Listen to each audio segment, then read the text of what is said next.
কি প্রয়োগ করবে সেদিন আর বাঁচার কোনো উপায় থাকবে না।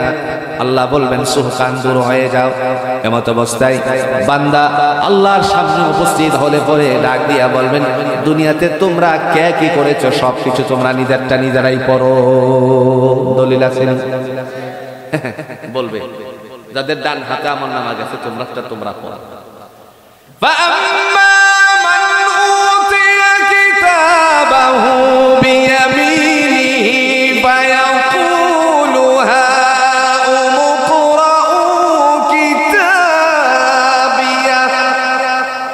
আল্লাহ ডেকে বলবেন যাদের ডান হাতে আমলনামা গেছে তোমাদের আমলনামাটা তোমরা নিজেরা পড়ো। পড়বে আর বলবে ইন্নী জানানতু আন্নী মুলাকুন হিসাবিয়া, আল্লাহ আমি জানতাম হিসাবের সম্মুখীন করা হবে, সেজন্য ভালো কাজ করছি, অন্য কাজগুলো ছেড়ে দিয়েছি। মুস্কি হাসি দেওয়ার কারণে মহিমাময় তিনি ডাক দিয়া বলবেন যাদের ডান হাতে আমলনামা চলে গেছে সন্দেহ হয়ে গেল, সেই কারণে বললেন তোমরা বিনা হিসাবে জান্নাতে চলে যাও। ফাআম্মা মান উতিয়া কিতাবাহু বিয়ামিনিহি ফাসাউফা ইউহাসাবু হিসাবান ইয়াসীরা। আল্লাহ ডেকে বলবেন তোমাদের হিসাব নিকাশ আমি সহজ করে দিয়েছি, যাও তোমরা জান্নাতে চলে যাও। আমার ভাইরা সেদিন একটা দৌড় মারবে হাসরের ময়দান থেকে, যেই দৌড়টা দিবে জান্নাতের দরজার কাছাকাছি যাওয়ার সাথে সাথে আল্লাহ পাক তার জন্য দরজাটা ঠাস ঠাস করে খুলে দিবেন। দলিল আসেনি? আল্লাহ বলেন ওয়াসিকাল্লাযীনা তাকাউ রাব্বাহুম ইলাল জান্নাতি যুমারা হাত্তা ইযা জাউহা ওয়া ফুতিহাত আবওয়াবুহা ওয়া ক্বালা লাহুম খাযানাতুহা সালামুন আলাইকুম তিবতুম ফাদখুলুহা খালিদিন। যারা আমি আল্লাহকে ভয় করে তাদেরকে যখন জান্নাতের দরজার নিকটবর্তী করা হবে ঠাস ঠাস করে সমস্ত দরজাগুলো আল্লাহ খুলে দিবেন, ডেকে বলবেন ওয়াকালা লাহুম খাজানাতুহা, ওই যে দেখা যায় ভাণ্ডসমূহ সবগুলো তোমাদের। আবার বলা হবে সালামুন আলাইকুম তিবতুম ফাদখুলুহা খালিদিন, অনন্তকালের জন্য তোমরা জান্নাতে প্রবেশ করো। সুবহান। সেই সময় আচ্ছা শেষে একটা গজল বলতে, সেই সময় বান্দা এবার জান্নাতে প্রবেশ করার জন্য যখন সামনের দিকে অগ্রসর হবে তখন মনে পড়ে যাবে দুনিয়ার একটা কথা। আমি একটা আওয়াজ দিব, আপনারা জবাব দিতে পারবেন তো? রেডি? রেডি তো? হাচ্ছি, এই যে বলছেন একজন, আবার হাচ্ছি। দুনিয়ার জমিনে হাঁচি দিলে আলহামদুলিল্লাহ পড়েছেন, ছেলে বিদেশ থেকে পয়সা পাঠালে আলহামদুলিল্লাহ পড়েছেন, আপনাদের এই যে ফুলতলা দাখিল মাদ্রাসায় মেয়ে পড়ে ছেলে পড়ে এই সময় গোল্ডেন ক্লাস করেছে অথবা এ ক্লাস করেছে, আপনার কাছে সংবাদ যাওয়ার পরে আলহামদুলিল্লাহ পড়েছেন। জান্নাতে ঢোকার আগে জোরে বলুন তো আলহামদুলিল্লাহ দরকার আছে নি? সেদিনও আপনি বলবেন আল্লাহ কি সুন্দর নিয়ামত পাইছি, তোমার প্রশংসা ছাড়া পা উঠাবো না।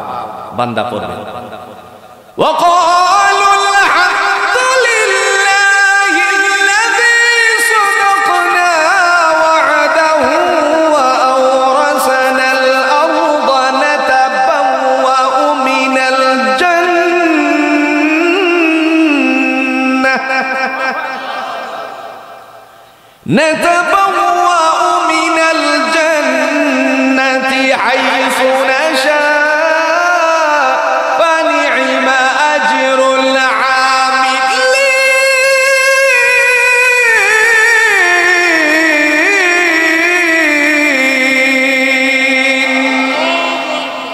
বান্দা ডেকে বলবে ওয়াকালুল হামদুলিল্লাহ, আল্লাহ সমস্ত প্রশংসাগুলো হলো তোমার। আল্লাযী সাদাকনা ওয়া'দাহু ওয়া আওরাসানাল আরদা নাতাবাওয়াউ মিনাল জান্নাতি হাইসু নাশা, অঙ্গীকার করেছিলে তোমার ভয় করলে তোমার আহকামাতগুলো মানলে জান্নাত দিবা। সমস্ত অঙ্গীকার বাস্তবায়িত হয়েছে, এই কারণে আমিও পড়েছি আলহামদুলিল্লাহ। সকল প্রশংসা কার? আরো জোরে প্রশংসা সবই কেবল তোমারি, প্রশংসা সবই কেবল তোমারি। রব্বুল আলামিন দয়ালু মেহেরবান করুণা অপূরণ, দয়ালু মেহেরবান করুণা অপূরণ, আর কেহ নেই তুমি মালিক শেষ বিচারের দিন, শেষ বিচারের দিন। প্রশংসা কার হবে? আল্লাহ বলেন ওয়াল ইয়াউমিল আখির, যারা কিয়ামত দিবসের উপরে বিশ্বাস স্থাপন করে তারাই কেবল মসজিদ আবাদ করতে পারে। 3 নাম্বার ওয়া আকামাস সালাহ, যারা নামাজ কায়েম করে, নামাজ তারাই মসজিদ আবাদ করতে পারে। এখন কায়েম কাকে বলে? একটা উদাহরণ দিলে বুঝবেন। আব্দুল্লাহর বাবা প্রত্যেক দিন ফজর থেকে এশা পর্যন্ত জামাতের সাথে মসজিদে গিয়ে ইমামের পিছনে তাকবীরে উলার সহিত নামাজ আদায় করে। হঠাৎ করে একদিন ফজরে গেল না, জোহরেও গেল না। মুসল্লিরা কানা ঘোষা শুরু করলো, কি ব্যাপার? আব্দুল্লাহর বাবা যে ফজরে আসলো না, জোহরে আসলো না, সে তো আমাদের মসজিদের কাইমি মুসল্লি আছে। কি মুসল্লি? কাইমি মানে কি? যারা যথাযথভাবে 5 ওয়াক্ত সঠিকভাবে ইমামের পিছনে আদায় করে, এরারে কি বলে? কাইমি মুসল্লি। আব্দুল্লাহর বাবা কি হলো? দেখতে গেল বাড়িতে। আব্দুল্লাহর বাবা বাড়িতে আছেন নাকি? বাড়ির ভিতর থেকে আওয়াজ আসলো, মেয়েলি কণ্ঠে। শ্বশুরকে ডাক দিয়ে, মানে শ্বশুর যে বাড়িতে নাই, বলতেছে আব্বা তো বাসায় নাই, আব্বা আমার ননদের বাড়িতে বেড়াইতে গেছে। কথা কন না, হয় কি হয় না? যেই এই কথা বললো তখন তারা বলতেছে, ও এই জন্যই তো জোহর আসর, মানে ফজর জোহর যায় না। যারা মসজিদে যায় তারা হলো কায়েমি মুসল্লি। আমার ভাইরা, 2 শ্রেণীর মানুষের আল্লাহ স্মরণ থেকে দূরে সরে থাকে। এক শ্রেণীর মানুষ হলো পুরুষ, আর এক শ্রেণী হলো নারী। কথা কন না কেন? কোরআনুল হাকিম দিয়ে আল্লাহ বলেন, ইয়া আইয়ুহাল্লাযীনা আমানু লা তুলহিকুম আমওয়ালুকুম ওয়ালা আওলাদুকুম আন যিকরিল্লাহ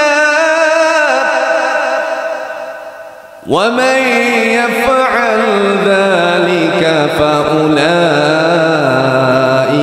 হুমুল খাসিরুন।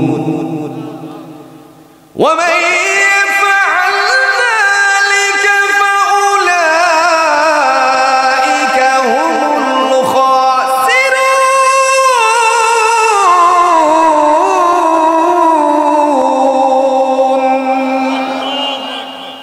আল্লাহ ডেকে বলেন, হে বিশ্বাসীরা, তিনি তো ইহুদিদেরকে ডাক দেন নাই, খ্রিস্টানকে ডাক দেয় নাই, বৌদ্ধরে ডাক দেয় নাই, সারালরে ডাক দেয় নাই, হিন্দুরে ডাক দেয় নাই।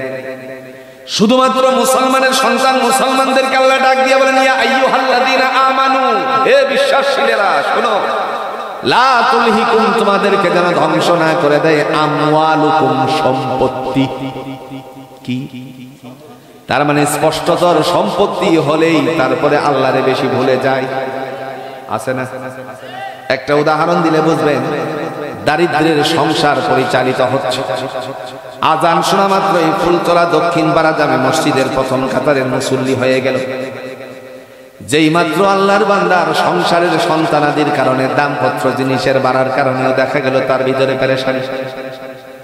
যে আল্লাহর বান্দা এনায়েতপুর গেল, তার এক বন্ধুর সাথে সাক্ষাৎ হয়ে গেল। বলতেছে, দোস্ত তোমার চেহারাটা তো মলিন কেন? তো সংসারে ছেলে মেয়ে বড় হয়েছে, আয় ইনকাম নাই, অনেক ঝামেলায় আছি, পেরেশানি আছি। তোমার 3টা ছেলেই তো এক গুট্টে হয়ে গেছে। এক গুট্টে বুঝেন? সমমান, এক সমান হয়ে গেছে। তার মানে একটার বয়স হলো 22 বছর, আর একটা হলো 20 বছর, আর একটা হলো 18 বছর। কিন্তু যে 18 বছর তারে দেখা যায় 22 বছরের তাতেও বড়। কথা কোন না? কারণ 22 বছরেরটা দুধ খাইছে কম, আর 18 বছরেরটা গদ গদ করে বেশি খাইছে। কথা কোন না কেন? 22 বছরের যে ছেলে, সে প্রথম ছেলে, মা খুব সাবধানতার সাথে তারে দুধ পান করাইছেন, খুব নিজের আব্রু করে লজ্জা অবস্থায় করাইছেন। যেহেতু প্রথম সে বধূ হয়ে আসছে, তার মধ্যে অনেক লজ্জা ছিল। যেই মাত্র দ্বিতীয় সন্তান হলো, তখন খুব একটা আগের মতো, যে 3 নাম্বারটা হইল দুধ কোন জায়গায় আছে আর ছেলে কোন জায়গায় আছে, কে আসতেছে আর না আসতেছে তার দিকে কোনো খবর। আমি মনে ভুল করে লেছি, এই জন্য এটা বেশি বেশি করে দুধ খাইছে গদগদ করে, যারই কারণে ছোট ছেলে 22 বছরের, তারতেও বড় দেখা দেয়, ওসা লম্বা বেশি হয়ে গেছে, হৃষ্টপুষ্ট হয়েছে। প্রিয় ভাইয়েরা আমার, এমত অবস্থায় ওই বন্ধু বলল, তুমি এক কাজ করো, দারিদ্রতার থেকে নিজেকে একটু সেভ করার জন্য একজন ছেলেরে সিঙ্গাপুর পাঠিয়ে দাও। গাই কি বলো তুমি? আমি খাইতেই পারি না, পয়সা করি নাই, আমি আবার ছেলেরে সিঙ্গাপুর পাঠাই কি দিয়ে? সে বলতেছে, তোমার যে এই ফুলতলা দক্ষিণ পাড়া একটা জমিন আছে রাস্তার সাথে, এই জমিনটা বিক্রি করে ছেলেটারে বিদেশ পাঠাও। কয়টি কি বলে? দোস্তে সাক্ষী দিয়ে বলে, যদি সে সিঙ্গাপুর গিয়ে ভালো কাজ করতে পারে, তাহলে ফুলতলা দক্ষিণ পাড়া জমিন কেন, দেখা গেল সে তো ফুলবাড়িয়া শহরেও থানা লেভেলেও সে একটা জমিন রাখতে পারবে। বুদ্ধি খারাপ দিছে না, কিন্তু কেমনে কি আমার শ্যালকে সিঙ্গাপুর থাকে, তো আমি বলবো না একটা নেশা দিতে। আবার মনে মনে টার্গেট রাখছে, এই জমিনের পিছনের জমিনটাই হলো তার। কথা বুঝছি না মানে ঘটনাটা, পিছনের জমিনটা কার? তার। যে বলতেছে, দোস্ত পিছনের জমিন তো তোমার, ওই তাহলে তুমি রেখে দাও। সে বলে, আর আমার কি পয়সা করি আছে না, তুমি অন্য জায়গায় দেখো। আশেপাশে লোকদেরকে জিজ্ঞেস করা হলো, তারা বলে ওর কাছেই তো পয়সা করি আছে, তুমি তার কাছে বিক্রি করো। দ্বিতীয়বার গেল, বলে আমার কাছে যে পয়সা আছে তোমার জমি রাখার মতো না। তার মানে উদ্দেশ্য হলো ঘুরে ঘুরে আসো, তারপরে দামটা একটু কমানো যাবে। এরকম দুর্নীতি করার মানুষ, এরকম কায়স্থ করার মানুষ, জুড়ে বলুন তো বাংলার জমিনে আছে কিনা? আপনাদের ফুলতলা দক্ষিণ পাড়ায় না থাকতে পারে, এমন অবস্থায় আল্লাহ রাব্বুল আলামিনের বান্দা যেখানে যায় জমিন বিক্রি করতে, তার একটু ঠাস করে ফোন দিয়ে বলে দেয়, না ঠাস করে বললে হবে না, চট করে। কিভাবে আসবে? কথা কয় না, কেমনে ঢুকবে, কেমনে ঢুকবে? চট করে, চট করে একটা ফোন দিয়ে বলে, আমার ক্ষেতটা লগে তো টিয়া পয়সা নাই গে, মনে খুব আশা আছে। তখনই সে বুঝে যে হ্যাঁ রাখবে। কথা বুঝেন না? এমন সময় বলে দিল, না তুমি অন্যত্র চেষ্টা করো, আমি পারবো না। ঘুরে ঘুরে এসে বলল, বন্ধু তুমি যাই পারো দাও, পরে ব্যাগটা দিও, প্রয়োজনে দলিল করে নিয়ে দাও। তুমি যখন এত কিছু করে বলতেছো, এই আগের কথাটা এখন পরে আসছে মুখে। কথা বুঝেন নাই? বুঝেন নাই? যেহেতু এত করে বলছো, দেখি চেষ্টা করি। শ্যালকেরে বললো, আমার দোস্তের ছেলের জন্য একটা ভিসা দিতে হবে। এরপরে দোলাভাই দেখতেছি ভিসা 2টা হাতে আসছে, দেখতেছি। দেখে দেখে বললো, টাকা কত লাগবে? এই মুহূর্তে জমিনের থেকে টাকা কেটে আসেনি, বিদেশে পাঠিয়ে দিল। পাঠিয়ে দেওয়ার পরে সিঙ্গাপুর থেকে প্রথম মাসে বেতন পেল 1 লাখ। কয় লাখ? সিঙ্গাপুরের বেতন কি কম নেই? কথা কন নাকি কম নেই? 1 লক্ষ টাকা বেতন। বাবারে ফোন দিয়ে বলছে, আব্বা 1 লক্ষ টাকা বেতন পাইছে। আপনি যান ব্যাংকে যান, এই ব্যাংকে যাওয়ার পরে একটা অ্যাকাউন্ট খোলেন, গিয়ে কারে নিয়ে যাবে, কারে নিয়ে যাবে চিন্তা করলো, তাহলে এক কাজ করি, যেহেতু নিয়ে যাওয়ার কথা বলছে আলহাজ মোহাম্মদ আব্দুল আজিজ চৌধুরী সাহেব নিয়ে যায়, কারণ উনি তো ভালো জিনিস করে, ভালো কিছু সবকিছু বুঝে। নিয়ে গেছে অ্যাকাউন্ট খুলে দিতে। উনি একটা অ্যাকাউন্ট করে দিল, গ্র্যান্টার হওয়ার আগে নিজের সিগনেচার দিল। এরপরে 1 লক্ষ টাকা তার অ্যাকাউন্ট নাম্বার দেওয়ার পরে জমা হয়ে গেল। এই 1 লক্ষ টাকা ইসলামী ব্যাংক থেকে উঠায় নিয়ে আসলো। আসার পথে মুস্কি হাসতে হাসতে যখন বাড়িতে ঢোকে, টাকাটা রেখে তারপরে দেখা গেল এনায়েতপুর বাজারে আবার গেল। যাওয়ার পরে সার দোকানে ঢুকে ঢুকে মুস্কি মুস্কি হাসে। মুস্কি হাসি দেখে অনেকেই বলা বলি করতেছে, কি ব্যাপার চাচা, আপনার চেহারায় অনেক আনন্দ দেখা যায়। তো তোমার ভাই যে বিদেশে গেছে, 1 লাখ টাকা বেতন পাইছে, এই কারণে আমি আনন্দ। এই সবারে সাদে কি দাও, জোরে বলেন কি দাও। যখন সবাইরে চা দিতে বলল, হঠাৎ করে একজন দেখে বলল, চাচা আপনি কি সামনে নির্বাচন, এই মেম্বরি নির্বাচন করবেন নাকি? না বাবা, তোমার ভাই যে বেতন পাইছে, খাও, কোনো সমস্যা নেই। গল্প জমে গেল। এদিক দিয়ে দেখা গেল এনায়েতপুর বাজারে যে মসজিদ আছে, তার মুয়াজ্জিনের কণ্ঠ থেকে মুয়াজ্জিনের আওয়াজ আসলো। মুয়াজ্জিনের কণ্ঠ থেকে আজানের ধ্বনি উচ্চারিত হয়ে গেল। আজানের ধ্বনি উচ্চারিত হওয়ার পরে বান্দা গল্পের মধ্যেই ভেসে আছে। আমার ভাইরা, আজকালে আমরা লক্ষ্য করেছি নিজের বিড়ি সুরটের টাকা অনেক লাগে, দৈনিক না হলেও 100 টাকা, মাসে হয় 3000 টাকা। কথা কোন না, 100 টাকা দৈনিক সুরটার পানের মধ্যে ব্যয় করে, অন্যদেরকে নিয়ে চা খাওয়ার মধ্যে ব্যয় করে, কিন্তু মুয়াজ্জিন সাহেবের বেতন হইল 4000। আপনাদের এলাকাত মনে নাই? আলহামদুলিল্লাহ। তাও কি 3 মাস বাকি আসেনি? 4000 টাকা বেতন, 5000 টাকা বেতন, তাও 3 মাস ধরে সমাজের বাকি। বন্ধু, সমাজের নেতা যারে মানলেন, যিনি আওয়াজ দিয়ে আপনাকে নামাজের দিকে অগ্রসর করলেন, মুয়াজ্জিনের কণ্ঠ আল্লাহর কাছে এত বেশি পছন্দনীয়, ময়দানে হাসরে তাদের মাথা উঁচু করে দিবেন। জোরে বলেন কে? ওনাদের দিকে দৃষ্টি দিবেন। নিজের বাড়ি ঘর সাজাইবেন, যা করবেন, যাই কিছু করেন আর না করেন, ইমামের বেতনটা একটু বাড়ানোর চেষ্টা করেন। ওনারও তো বাল আচ্ছা, বাচ্চারা আছে, আত্মীয় স্বজন আছে, মা বাবা আছে। পরে শেষে কি করেন আপনারা? ওই ইমাম সাহেব দেখছি এলহেল্লা খালি খা খু, ইমাম সাহেবের আপনি বেতন দিচ্ছেন কয় টাকা, এলহেল্লা খা খু কই আরো সমালোচনা করে দিলেন। সুতরাং এগুলোর থেকে নিজের একটু সেভ করেন, ওনাদের বাই বেতন হাদিয়া একটু বাড়ায় দিবেন ইনশাল্লাহ। পারতেন না ইনশাল্লাহ? আপনাদের এলাকার কথা কইতাছি না, তারপরে মুখ দিয়ে আয় বসে কইয়া লাগছি আর কি। আর যদি থাকে চাহে তাহলে একটু বেতন বাড়ায় দিন। যে আমার ভাইরা যে কথা বলছিলেন, আজান হয়ে গেল মুয়াজ্জিনের কণ্ঠ থেকে, তারপরে দেখা গেল সে অনেক গল্প গুজারির মধ্যেই আছে। এমত অবস্থায় 3টা বেজে গেছে। মেয়ে ফোন দিয়ে বলছে, আব্বা দুপুরি খাবেন না নাকি? আসতেছি। সেই সময় ফুলতলা দক্ষিণ পাড়ায় আসলো। এই মুহূর্তে বাড়িতে এসে দেখলো গরুটা অনেক ময়লা করে ফেলছে, তার বডিটা গোসল করানোর সময় দেখা গেল আসরের আযান হয়ে গেল। হয় কি হয় না? আসরের আযান হয়ে যাওয়ার পর বান্দা নিজে গোসল সারলো, এরপরে নিজে খেলো। এই দিকে 15 মিনিট পর জামাতের টাইমও শেষ হয়ে গেল। দারিদ্রতায় যখন ছিল তখন সে ছিল প্রথম কাতারের মুসল্লি। এখন 1 লক্ষ টাকা বেতন আসা শুরু করলো। দেখা গেল প্রথম কাতার কেন, শেষ কাতারেও তার জায়গা হয় না। এমন মানুষ নাই। এই জন্য আল্লাহ বলেন, ইয়া আইয়ুহাল্লাযীনা আমানু, হে বিশ্বাসীরা, লা তুলহিকুম আমওয়ালুকুম, যেন তোমাদেরকে ধ্বংস না করে দেয় সম্পত্তি। বৈশাখ মাসের কাজ শুরু হয়েছে, নামাজের খবর নেই, ঠিক না?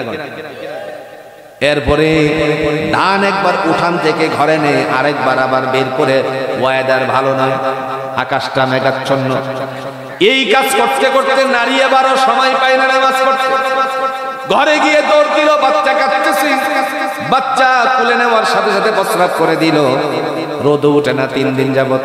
খাতা, এরপরে টেনা, এরপরে টাওয়াল, যা আছে সব ভিজিয়ে দিয়েছে। এই চিন্তা করে আল্লাহর বান্দিকে জিজ্ঞেস করা হলে, বোন আমার, তুমি কি নামাজটা পড়ছো নাকি? কেমনে পড়বো, বাচ্চাদের প্রস্রাব করে সব নষ্ট করে দিচ্ছে। আল্লাহ বলেন, ওয়ালা আউলাদুকুম আন যিকরিল্লাহ, তোমার সন্তানের কারণে তুমি যেন আমি আল্লাহ স্মরণ থেকে দূরে সরে থেকো না। যদি এই 2 কারণে, সন্তান আর সম্পত্তি থেকে, আমি আল্লাহর স্মরণ থেকে কেউ দূরে সরে থাকে, জেনে রাখো, ওয়ামাইয়া ফাআল যালিকা ফাউলাইকা হুমুল খাসিরুন। সম্পত্তি আর সন্তানাদির কারণে যারা আমি